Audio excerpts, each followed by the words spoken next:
वहीं मोकामा कांड में दुलार चंद के परिवार की मांग है कि सभी आरोपियों की गिरफ्तारी तक तेरहवीं संस्कार नहीं किया जाएगा। 5 आरोपियों ने दुलार चंद की हत्या की थी। परिवार का यह कहना है, मृतक के पोते का आरोप है कि उनके दादाजी की हत्या उनके विरोधियों ने प्रशासन की मदद से की है। यानी वो प्रशासन पर भी सवाल खड़े कर रहे हैं और उनका कहना है कि प्रशासन की मदद से दुलार चंद की हत्या की गई थी। 30 अक्टूबर को दुलार चंद की हत्या की गई थी और उनकी पोस्टमार्टम रिपोर्ट जो सामने आई थी उसमें एक बात साफ थी कि उनकी सीने की हड्डियां टूटी हुई थी, उनकी पसलियां टूटी हुई थी, यानी कि उन पर गाड़ी चढ़ाई गई थी जिस वजह से उनकी मौत हुई थी। अब परिवार वाले ये कह रहे हैं कि तेरहवीं संस्कार तब तक नहीं होगा जब तक सबकी गिरफ्तारी नहीं होगी। वहीं अनंत सिंह के समर्थन में ललन सिंह प्रचार करेंगे।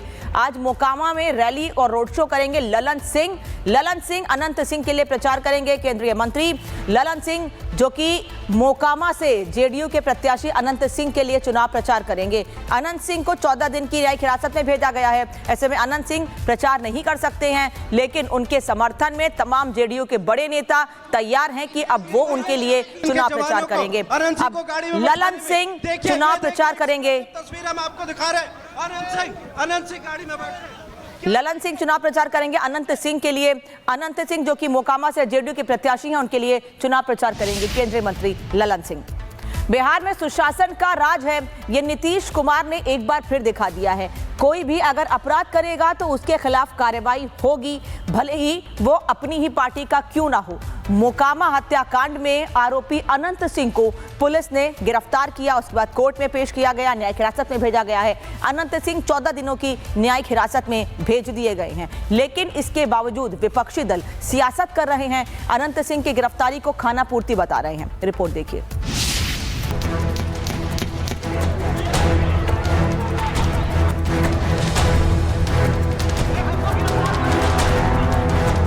मोकामा में दुलार चंद यादव की हत्या मामले में बाहुबली अनंत सिंह की गिरफ्तारी हो चुकी है। दुलार चंद के परिवार की तरफ से अनंत सिंह के खिलाफ दर्ज कराई गई एफआईआर पर पुलिस ने एक्शन ले लिया। बिहार के डीजीपी विनय कुमार का साफ कहना है कि मोकामा की घटना को लेकर अनंत सिंह की गिरफ्तारी की गई है। डीजीपी ने मोकामा में हुई हिंसा को लेकर जन स्वराज के प्रत्याशी पीयूष के खिलाफ एक्शन की भी बात कही है। स्वराज के उम्मीदवार की भी गिरफ्तारी होगी? एकदम होगी, उनका नाम है और वहाँ पे शामिल है, उपस्थित हैं, गिरफ्तारी होगी। मोकामा हत्याकांड में बाहुबली अनंत सिंह की गिरफ्तारी के बावजूद बिहार का सियासी तापमान चढ़ा हुआ है। सरकार की तरफ से अनंत सिंह के खिलाफ एक्शन को सुशासन से जोड़ा जा रहा है, तो वहीं विपक्षी दल इस कार्रवाई को चुनावी खानापूर्ति बता रहे हैं। तेजस्वी यादव ने अनंत सिंह की गिरफ्तारी को लेकर सरकार और पुलिस प्रशासन को कटघरे में खड़ा कर दिया।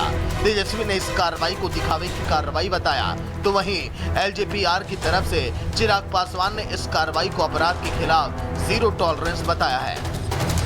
ये तो होना ही था, ये तो स्पष्ट था।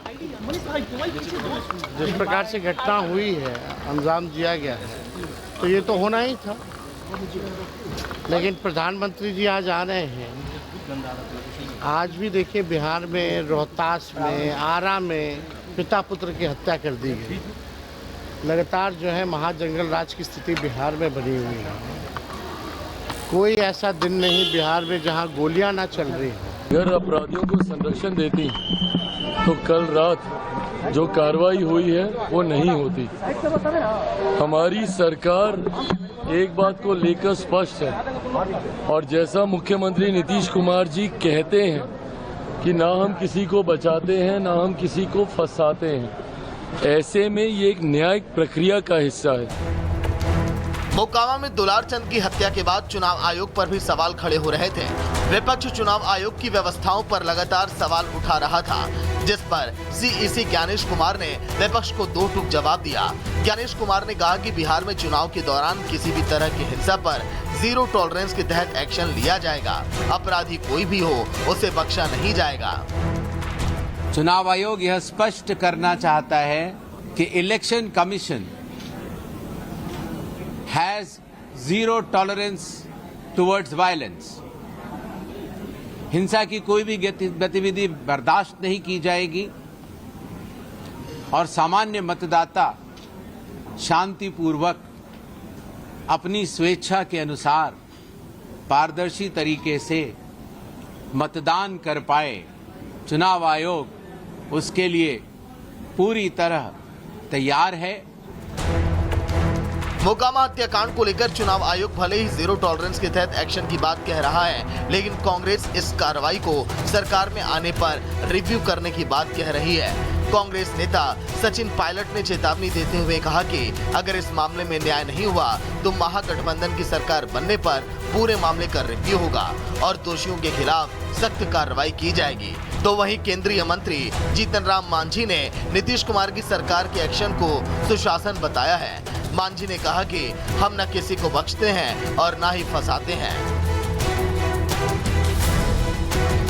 जो हत्या हुई है वो भी इसी सरकार के नाक के नीचे हुई है ना, तो कौन जिम्मेदार है? जो गुंडाराज की बात करते हैं, लूटपाट हो रही है, अपहरण हो रहा है, हत्याएं हो रही हैं, उसके लिए कौन जिम्मेदार है? ये जो पूरा माहौल बना है प्रदेश के अंदर, सबको छूट है लूटपाट करने की, ये किसके शासन में हो रहा है? उसके लिए तो भाजपा जिम्मेदार है। आज तो निर्वाचन आयोग है जिसने उनके अधिकारियों ने कुछ एक्शन लिया होगा अरेस्ट करने का, वो भी दबाव बहुत बना इसलिए। लेकिन हिंसा और हत्या होने का जो माहौल हो रहा है बिहार में, वो किसके शासन के अंदर हो रहा है? बिहार का यही है नीतीश कुमार का सुशासन कि न किसी को छोड़ते हैं और न किसी को फंसाते हैं। जो कानून अपना काम करता है तो कानून अपना काम कर रहा है। बिहार में चुनाव के दौरान ताबड़तोड़ वारदातों को लेकर आरजेडी सांसद संजय यादव ने भी नीतीश कुमार पर सवाल उठाए हैं। संजय यादव ने इन घटनाओं को सीधे चुनावी हिंसा से जोड़ा और बिहार में लॉ एंड ऑर्डर को बुरी तरह से फेल बताया। संजय यादव ने नीतीश को घेरने के लिए एनसीआरबी के आंकड़ों का भी जिक्र किया। तो वहीं केंद्रीय मंत्री नित्यानंद राय ने संजय और तेजस्वी को लालू राज की याद दिलाई। कल भी आरा में एक पिता पुत्र की हत्या हुई, रोहतास में कल कई राउंड गोलियां चली। उससे पहले बिहार के आप कोई अखबार उठा के देख लीजिए, अखबारों का लाल रंग है, खून से सने हुए हैं सारे अखबार, और यहाँ जंगल राज पे आके प्रवचन दे रहे हैं। तो ये तो भारतीय जनता पार्टी और एनडीए की सरकार के लिए आत्ममंथन और चिंतन का विषय है। जब जंगल राज था 1990 से 2005 तक, तो अपराधी तो एक अन्य मार्ग में भी संरक्षण लेता था। जब उनकी सरकार थी, उनके पिताजी की और माताजी की, और अपराध का आलम ऐसा था कि नरसंहार, हत्या, बलात्कार, जातीय उन्माद, डकैती या ऐसे अपराधों को अंजाम देने वाले लोग आरजेडी के मंत्रियों के घर पे आश्रय लेते थे। वहाँ उनका स्वागत होता था। क्या बोलेंगे वो? अनंत सिंह की गिरफ्तारी को लेकर विपक्षी दल चाहे जितने भी आरोप लगाएं, लेकिन बीजेपी सहित एनडीए के तमाम दल अनंत सिंह के खिलाफ कार्रवाई को सुशासन राज ही बता रहे हैं। एनडीए की तरफ से बिहार में कानून व्यवस्था चुस्त दुरुस्त करने का दावा किया जा रहा है। भाई तुलारचंद यादव के बारे में भी कुछ इतिहास निकल के आया है। तो अपराध का तो कोई संरक्षण करता नहीं, और नीतीश कुमार ने 2005 में कह दिया था, ये गाड़ी जो चलता था शीशा काला, शीशा में थोड़ा सा बंदूक का नोक निकाल करके लोग चलते थे। 2005 के बाद तो समाप्त हो गया बिहार में। इसलिए कानून अपना काम करेगा, चुनाव आयोग अपना निर्णय लेगा, और अभी चुनाव आयोग की बड़ी जिम्मेवारी है बिहार के विधि व्यवस्था को चुनाव के दृष्टिकोण से बनाए रखना। अब कानून अपना काम करता है, उसमें क्या है? कानून के हिसाब से जो प्रशासन के लोग उचित समझ में बात आती है, उसके हिसाब से लोग कार्रवाई करते हैं। अनंत सिंह की गिरफ्तारी के बावजूद बिहार में सुशासन और जंगल राज को लेकर आरोप प्रत्यारोप का दौर जारी है। इसी बीच अनंत सिंह के वकील ने मोकामा की घटना को एक राजनीतिक साजिश बताया। अनंत सिंह के वकील नवीन कुमार का दावा है कि अनंत सिंह को राजनीतिक साजिश के तहत फंसाया गया है। अनंत के वकील का सीधा इशारा आरजेडी कैंडिडेट सूरजभान सिंह की तरफ था। आरोप एक ही बात है कि चुनाव को प्रभावित करना। बस जो आदमी विनिंग कैंडिडेट है, जान रहा है कि चुनाव जीत रहे हैं, वैसा आदमी, और अनंत बाबू को ऐसा नहीं है कि ज़्यादा वोट है, इनका हर जात में वोट है। वोट को प्रभावित करने के लिए इनको टारगेट किया गया, और कोई बात नहीं है। ये सब लोग जान रहा है कि अनंत सिंह बहुत आगे थे, कोई मतलब नहीं था। मेन जो विपक्षी है वो डम्मी कैंडिडेट है, मैं खुल के बोल रहा हूँ।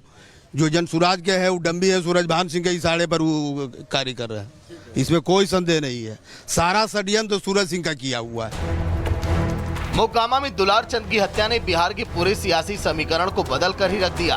नीतीश कुमार जो सुशासन का ढिंडोरा पीटते थे, वो खुद कानून व्यवस्था के मुद्दे पर घिर गए। लेकिन अब सरकार मोकामा हत्याकांड में एक्शन लेकर अपनी सुशासन की छवि को बरकरार रखने की कोशिश कर रही है।